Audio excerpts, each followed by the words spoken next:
fate of fresh water is the future of life. Yet we've taken those waters largely for granted. Nearly a fifth of the world's population doesn't have access to clean, fresh water. We need to understand what the impacts are, and then we need to understand how to mitigate those impacts of humans on fresh water. When we do that, we've solved a major global challenge about freshwater security. The Jefferson Project is the most sophisticated technological approach to studying fresh water in the world. Well, we're not doing this in a laboratory. We're doing this in a lake. Lake George is an oligotrophic lake. It's a very special classification in that the water quality is very, very high drinking water quality. It's a huge ecosystem with a lot of moving parts.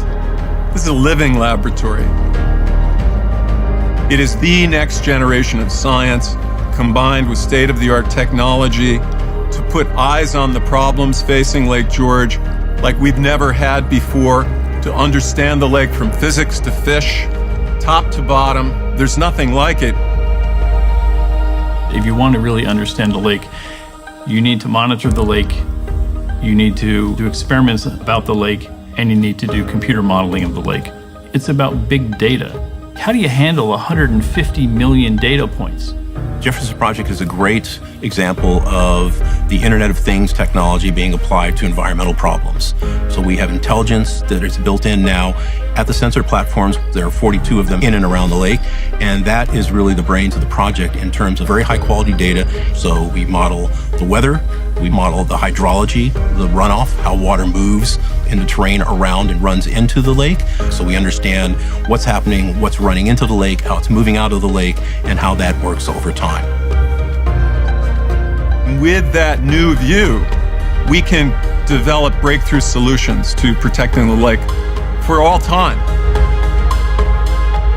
And that has ramifications not only here from a pure scientific basis, but also if you have an oil spill or if you have a contamination event in a river or an estuary, these kinds of deployed IoT platforms can react to those things and there can be remediation efforts.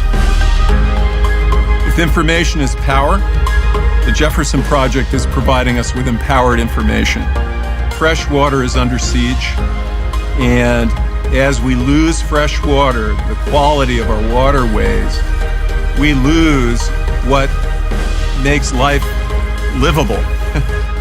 I hope the enduring legacy of the Jefferson Project is the long-term protection of this lake, but also the long-term protection of lots of other lakes around the world.